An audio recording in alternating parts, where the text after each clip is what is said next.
ಯಾರಾಗ್ತಾರೆ ತಮಿಳುನಾಡಿನ ಅಧಿಪತಿ?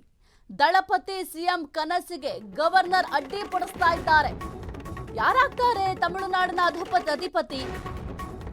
ದಳಪತಿ ಸಿಎಂ ಕನಸಿಗೆ ಗವರ್ನರ್ ಒಂದ್ ಕಡೆ ಅಡ್ಡಿಪಡಿಸ್ತಾ ಇದ್ದಾರೆ. ಎರಡೆರಡು ಬಾರಿ ಭೇಟಿಯಾದ್ರೂ ಕೂಡ ಗ್ರೀನ್ ಸಿಗ್ನಲ್ ಸಿಗ್ತಾ ಇಲ್ಲ. ಸಿಎಂ ಪಟ್ಟಕ್ಕಾಗಿ ಕೋರ್ಟ್ ಮೆಟ್ಟಿಲೇರ್ತಾರ ನಟ ವಿಜಯ್? ಹಾಗಾದ್ರೆ 107 ಸ್ಥಾನಗಳನ್ನ ಗೆದ್ದು ಅತಿ ದೊಡ್ಡ ಪಕ್ಷವಾಗಿರುವಂತಹ ಟಿವಿಕೆ 118 ಮ್ಯಾಜಿಕ್ ನಂಬರ್ ತಲುಪಲು ನಟ ವಿಜಯ್ ತೀವ್ರ ಪ್ರಯತ್ನ ಮಾಡ್ತಾ ಇದ್ದಾರೆ. ಇನ್ನು ಸದ್ಯ 112 ಶಾಸಕರ ಬೆಂಬಲ, ಟಿವಿಕೆ 107, ಕಾಂಗ್ರೆಸ್ನ 5 ಶಾಸಕರು, ಇನ್ನು 6 ಶಾಸಕರ ಬೆಂಬಲ ಸಿಕ್ಕರೆ ವಿಜಯ್ ಸಿಎಂ ಆಗೋದು ಖಚಿತ. ಹಾಗಾಗಿ ನಾನಾ ರೀತಿಯ ಪ್ರಯತ್ನ ಕೂಡ ಮಾಡ್ತಾ ಇದ್ದಾರೆ. ಹಾಗಾಗಿ ಸದ್ಯಕ್ಕೆ ಈಗ ಅವರ ಬಳಿ ಇರುವಂತಹ ಸ್ಥಾನ 107 ಸ್ಥಾನಗಳು. ಅಂದರೆ ಈಗ ವಿಜಯ್ ಅವರು 2 ಕ್ಷೇತ್ರದಲ್ಲಿ ಸ್ಪರ್ಧೆಯನ್ನು ಮಾಡಿದ್ರು. ಆ 2 ಕ್ಷೇತ್ರದಲ್ಲಿ ಸ್ಪರ್ಧೆ ಮಾಡೋದ್ರಿಂದ ಒಂದು ಕ್ಷೇತ್ರಕ್ಕೆ ರಾಜೀನಾಮೆಯನ್ನು ನೀಡಬೇಕಾಗತ್ತೆ. ಹಾಗಾಗಿ ಆ ಒಂದು ಕ್ಷೇತ್ರವನ್ನು ಮೈನಸ್ ಮಾಡಿದ್ರೆ ಸದ್ಯಕ್ಕಿರುವಂತಹ ಕ್ಷೇತ್ರಗಳು 107.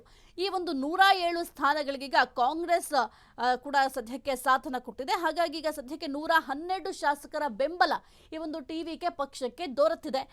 ಸದ್ಯಕ್ಕೆ ಸಿಎಂ ಆಗ್ಲಿಕ್ಕೆ ಬಹಳ ಕಸರತ್ತು ಮಾಡ್ತಾ ಇದ್ದಾರೆ ದಳಪತಿ ವಿಜಯ್. ಇನ್ನು ಎರಡೆರಡು ಬಾರಿ ಆಲ್ರೆಡಿ ರಾಜ್ಯಪಾಲರನ್ನ ಭೇಟಿಯಾಗಿ ಈ ಒಂದು ವಿಚಾರಕ್ಕೆ ಸಂಬಂಧಪಟ್ಟಂತೆ ಮಾತನಾಡಿದ್ರು. ಯಾಕೆಂತಂದ್ರೆ ಈಗ ಅವರ ಬಳಿ ಇರುವಂಥದ್ದು 107 ಸ್ಥಾನ, ಮ್ಯಾಜಿಕ್ ನಂಬರ್ 118 ಬೇಕೇ ಬೇಕು ಸರ್ಕಾರ ರಚನೆ ಮಾಡಲಿಕ್ಕೆ. ಹಾಗಾಗಿ ಎರಡೆರಡು ಬಾರಿ ಹೋಗಿ ರಾಜ್ಯಪಾಲರನ್ನ ಭೇಟಿ ಕೂಡ ಮಾಡಿದ್ರು. ಆದರೆ ರಾಜ್ಯಪಾಲರು ಮಾತ್ರ ಈ ಒಂದು ವಿಚಾರಕ್ಕೆ ಸಂಬಂಧಪಟ್ಟಂತೆ ಗ್ರೀನ್ ಸಿಗ್ನಲ್ ಕೊಡ್ತಾ ಇಲ್ಲ. ಹಾಗಾಗಿ ಏನಾದರೂ ಮುಂದಿನ ನಡೆ ಯಾವ ರೀತಿ ಇರುತ್ತೆ? ಒಂದು ವೇಳೆ ಏನಾದರೂ ಕೋರ್ಟ್ ಮೆಟ್ಟಿಲೇರ್ತಾರಾ? ಯಾಕೆಂತಂದ್ರೆ SR ಬೊಮ್ಮಾಯಿ ಅವರು ಅವರು ಕೂಡ ಆ ಒಂದು JDS ಪಕ್ಷವನ್ನ ಅಧಿಕಾರಕ್ಕೆ ತರುವಂತಹ ಸಂದರ್ಭದಲ್ಲಿ ಅವ್ರಿಗೂ ಕೂಡ ಇದೇ ರೀತಿಯ ಸಮಸ್ಯೆ ಎದುರಾಗಿತ್ತು. ಅಂದ್ರೆ ಅತಂತ್ರ ಫಲಿತಾಂಶ ಬಂದಿತ್ತು. ಈ ಒಂದು ಅತಂತ್ರ ಫಲಿತಾಂಶ ಬಂದ್ರೆ ಯಾವುದೇ ಸರ್ಕಾರ ಆಗಿರ್ಬೋದು ದೊಡ್ಡ ತಲೆ ಬಿಸಿ ಇದನ್ನ ಸರಿ ಮಾಡುವಂಥದ್ದು. ಹಾಗಾಗಿ ಆ ಒಂದು ಸಂದರ್ಭದಲ್ಲೂ ರಾಜ್ಯಪಾಲರು ಎಂಟ್ರಿ ಆಗಿದ್ರು. ಆಗ ಕೋರ್ಟ್ ಮೆಟ್ಟಿಲೇರಿದ್ರು. ಅದೇ ಒಂದು ಡಿಸಿಷನ್ ಇವರು ಕೂಡ ತೆಗೆದುಕೊಳ್ತಾರಾ? ತಮಿಳುನಾಡಲ್ಲಿ ಜೋರಾಯಿತು ರೆಸಾರ್ಟ್ ರಾಜಕೀಯ. ಐಷಾರಾಮಿ ರೆಸಾರ್ಟ್ಗೆ AIADMK ಶಾಸಕರು ಶಿಫ್ಟ್. ಪುದುಚೇರಿಯ ರೆಸಾರ್ಟ್ಗೆ AIADMKಯ 28 ಶಾಸಕರು ಶಿಫ್ಟ್. ಶಾಸಕರೊಂದಿಗೆ ಪಳನಿಸ್ವಾಮಿ ಮಹತ್ವದ ಸಮಾಲೋಚನೆ. ಇತ್ತ ವಿಜಯ್ ಟಿವಿಕೆಗೆ ಬೆಂಬಲ ನೀಡುವಂತೆ ಮತ್ತೊಂದು ಬಣ ಒತ್ತಡ. CV ಷಣ್ಮುಗಂ ಬಣದ ಶಾಸಕರು ಟಿವಿಕೆಗೆ ಬೆಂಬಲಿಸುವಂತೆ ಆಗ್ರಹ. ಮೇ 10ರವರೆಗೆ ಚೆನ್ನೈ ಬಿಟ್ಟು ಹೋಗದಂತೆ DMK ಶಾಸಕರಿಗೆ ಮನವಿ. ನಿರ್ಗಮಿತ ಮುಖ್ಯಮಂತ್ರಿ MK ಸ್ಟಾಲಿನ್ ಕಟ್ಟುನಿಟ್ಟಿನ ಸೂಚನೆ ಕೊಟ್ಟಿದ್ದಾರೆ.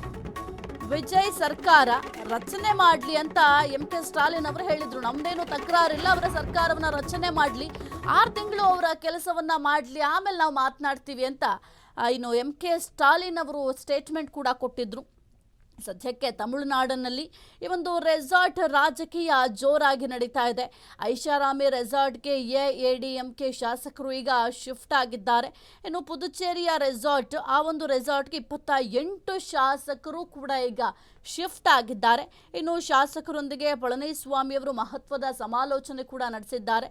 ಇತ್ತ ವಿಜಯ್ ಟಿವಿಕೆ ಬೆಂಬಲ ನೀಡುವಂತೆ ಮತ್ತೊಂದು ಬಣ ಕೂಡ ಒತ್ತಡವನ್ನು ಹಾಕ್ತಾ ಇದೆ. ಒಂದು ಬಣ ಯಾವುದೇ ಕಾರಣಕ್ಕೂ ನಾವು ಬೆಂಬಲವನ್ನ ಸೂಚಿಸೋದಿಲ್ಲ ಅಂತ ಹೇಳಿದ್ರೆ, ಮತ್ತೊಂದು ಬಣ ಇಲ್ಲ ನಮ್ಮ ಒಂದು ಬೆಂಬಲ ವಿಜಯ್ಗೆ ಸಿಗಲೇಬೇಕು ಅಂತ ಮತ್ತೊಂದು ಬಣ ಒತ್ತಡವನ್ನು ಕೂಡ ಹೇರ್ತಾ ಇದೆ.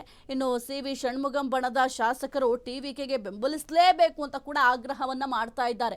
ಒಟ್ಟಿನಲ್ಲಿ AIADMK ಏನು ಪಕ್ಷ ಇದೆ, ಈ ಒಂದು ಪಕ್ಷದಲ್ಲಿ ಈಗ ಒಡೆದ ಮನೆಯಾಗಿದೆ. ಅಂದ್ರೆ 2 ಬಣಗಳಿದ್ದಾವೆ. ಒಂದು ಕಡೆ ಟಿವಿಕೆ ಪಕ್ಷಕ್ಕೆ ಬೆಂಬಲವನ್ನ ಸೂಚಿಸಬೇಕು ಅಂತ ಪಟ್ಟು ಹಿಡಿದಿರುವಂಥದ್ದು, ಇನ್ನೊಂದು ಕಡೆ ಯಾವುದೇ ಕಾರಣಕ್ಕೂ ಕೂಡ ಟಿವಿಕೆ ಪಕ್ಷಕ್ಕೆ ನಮ್ಮ ಬೆಂಬಲ ಸಿಗಲೇಬಾರದು ಅಂತ ಮತ್ತೊಂದು ಬಣ ಈಗ ಸದ್ಯಕ್ಕೆ ಪಟ್ಟು ಹಿಡ್ಕೊಂಡು ಕೂತಿದೆ. ಇನ್ನು ಮೇ 10ರವರೆಗೂ ಕೂಡ ಚೆನ್ನೈ ಬಿಟ್ಟು ಹೋಗಬಾರ್ದು ಅಂತ DMK ಶಾಸಕರಿಗೆ ಮನವಿಯನ್ನು ಕೂಡ ಮಾಡಲಾಗಿದೆ.